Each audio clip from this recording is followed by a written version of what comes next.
Welcome to my channel Happinest. இன்றைக்கி ஆடி வெள்ளிக்கிழமைங்க, அதுவும் 3வது வாரம். எப்போவுமே 3வது வாரம் ஆடி வெள்ளிக்கிழமை ஸ்பெஷலாக இருக்கும் இல்லைங்களா? சரி, அதனால் ஸ்பெஷலான ஒரு கோயிலுக்கு போகலாம் அப்படின்னு சொல்லிட்டு கிளம்பிகிட்ருக்காங்க. வேறு எங்கேயும் இல்லைங்க, பண்ணாரி அம்மன் கோயில். இந்த கோயில் சத்தியமங்கலத்திலேருந்து 13 கிலோமீட்டரில் இருக்குங்க. சிறுமுகையிலேருந்து 38 கிலோமீட்டரில் இருக்குங்க. எப்படி வேணாலும் போய்க்கலாங்க. சிறுமுகையிலேருந்து போனால் 1 மணி நேரம் ஆகும். சத்தியமங்கலத்துலேருந்து போனால் ஒரு 20 நிமிஷம் ஆகுங்க. எப்போவுமே கோயிலுக்கு போகும்போது வெறும் கையோடு போகக்கூடாதுன்னு சொல்லுவாங்க. அதனால் சாமிக்கு மாலை, தேங்காய், பூ, பழம் எல்லாமே வாங்கியாச்சுங்க.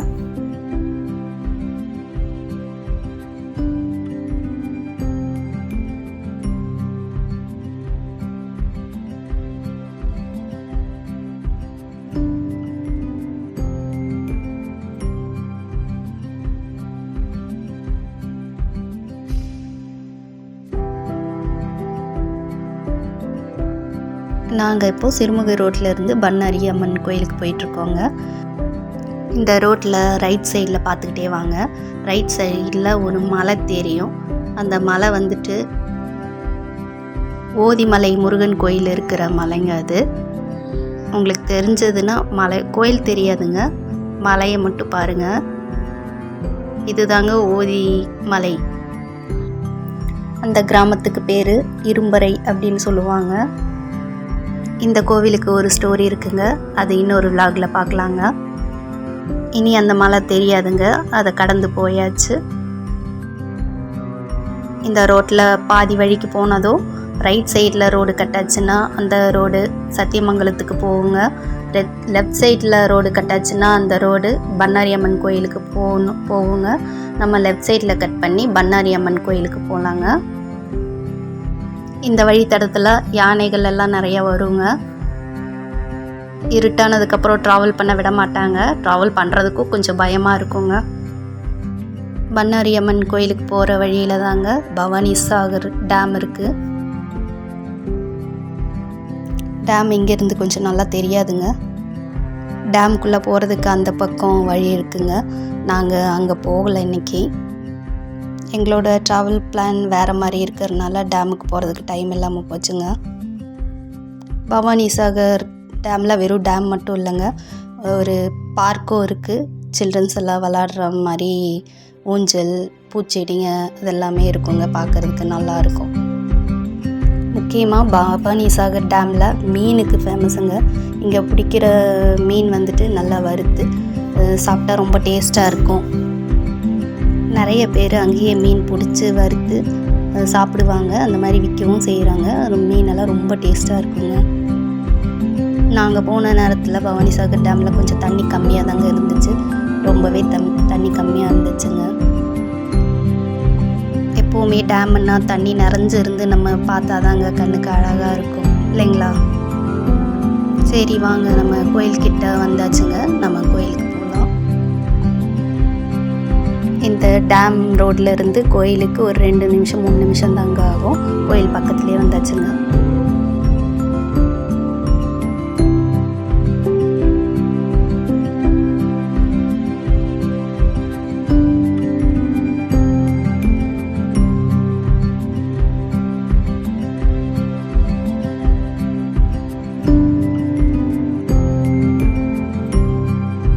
கோயிலுக்குள்ளே வந்தாச்சுங்க.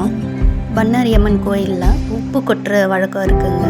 அதாவது நம்ம உப்பு கடையிலேருந்து உப்பு வாங்கிட்டு போயிட்டு அங்கே உப்பு கொட்டுற இடத்துல போய் கொட்டி வச்சிட்டோன்னா நம்மளோட திருஷ்டியாக இருந்தாலும் இல்லை யாருக்காவது உடம்பு சரியில்லைனாலும் இதெல்லாம் சரியாயிடும் அப்படிங்கிற ஒரு நம்பிக்கை இருக்குங்க. அதனால தான் எல்லோரும் இங்கே வந்து உப்பு வாங்கி கொட்டிட்டு போவாங்க. அப்புறம் வேறு ஏதாவது பில்லி சூனியம் அந்த மாதிரி ஏதாவது இருந்தாலும் அதெல்லாம் சரியாயிடும் அப்படின்னு சொல்லிட்டு ஒரு நம்பிக்கை இருக்குங்க. எந்த கஷ்டமோ கவலையோ இருந்தாலும் அந்த உப்பு கொட்டிட்டு வந்தோன்னா சரியாயிடும் அப்படிங்கிற ஒரு நம்பிக்கை இருக்குங்க. இப்போ நீங்கள் பார்த்துட்ருக்கிறது கோயிலுக்குள்ளேங்க. கோயிலுக்குள்ளாரையும் வேலைப்பாடெல்லாம் நடந்துட்டுருக்குது. இதுக்கு முன்னாடி இருந்த தூணெல்லாம் நல்லா கலர்ஃபுல்லாக இருக்குங்க. எக்ஸ்ட்ராவாக தூண் கட்டி சிலையெல்லாம் செதுக்கிட்டு இருக்காங்க. நிறைய வேலைகள் நடந்துட்டுருக்குங்க.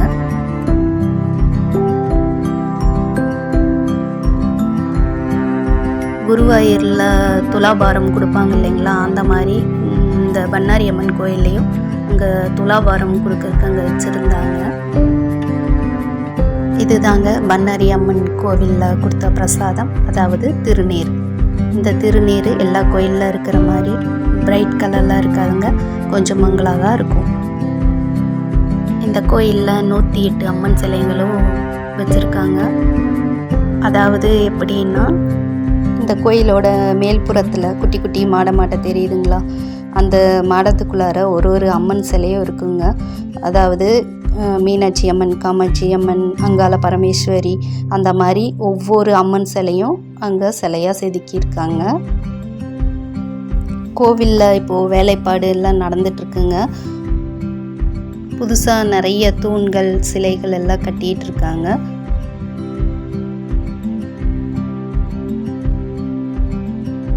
கோயில் பிரகாரத்தில் அப்படியே நடந்து வந்தோம்னா அங்கே கடைகள் எல்லாம் இருக்குங்க. அதில் சாமி ஃபோட்டோ, சிலைங்க, கயிறு அந்த மாதிரிலாம் வச்சுருக்காங்க. பொதுவாக எல்லா கோயில்கள்லேயும் முறுக்கு, அதிரசம் அந்த மாதிரி பிரசாதம் எல்லாம் விற்பாங்க இல்லைங்களா, அங்கேயும் அந்த மாதிரி விற்றுக்கிட்டு இருந்தாங்க. அப்புறம் ஆடி வெள்ளிக்கிழமையை முன்னிட்டு அங்கே சாமிக்கு செலுத்தின சாரி எல்லாம் ஏலம் விட்டுட்டு இருந்தாங்க. அதுவும் ரொம்ப கம்மி விலைக்கு, பாதிக்கு பாதி விலை கம்மியாக ஏலம் விட்டுக்கிட்டு இருந்தாங்க. நாங்களும் ஒன்று வாங்கினோம். கரெக்டாக சாமி கும்பிட்டு வெளியே வரவும் இந்த மாதிரி சத்தம் கேட்டுச்சுங்க. என்னன்னு சொல்லி பார்த்தப்போ இந்த மாதிரி சாமிக்கு போட்ட துணியெல்லாம், சீலையெல்லாம் ஏலம் விடுறாங்க அப்படின்னு சொல்லி சொன்னாங்க. நாங்களும் போய் வாங்கினோம். பொதுவாக இந்த மாதிரி எல்லா அம்மன் கோயில்கள்லையும் சீலையெல்லாம் ஏலம் விடுறது வழக்கங்க. அன்னைக்கின்னு பார்த்து எங்களுக்கு கிடைச்சது ரொம்பவே சந்தோஷமாக இருக்குது. அம்மனோட ஆசீர்வாதம் கிடைச்ச மாதிரி ஒரு சந்தோஷங்க.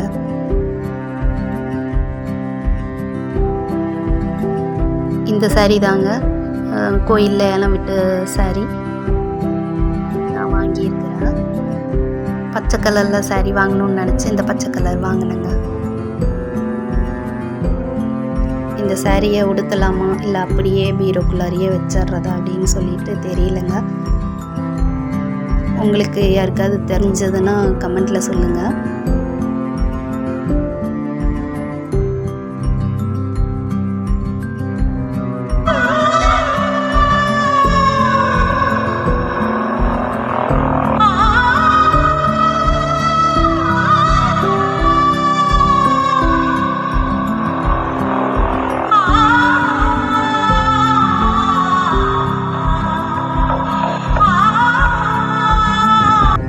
பண்ணாரி அம்மன் கோயிலில் அம்மனை நல்லபடியாக தரிசிச்சுட்டு அப்புறம் அங்கேருந்து கிளம்பி வேற ஒரு இடத்துக்கு போனோங்க. அது எந்த இடம் எப்படிங்கிறத உங்களுக்கு வேற ஒரு வீடியோவாக போடுறேங்க. இந்த வீடியோ உங்களுக்கு பிடிச்சிருந்தா சப்ஸ்கிரைப் பண்ணுங்கள், லைக்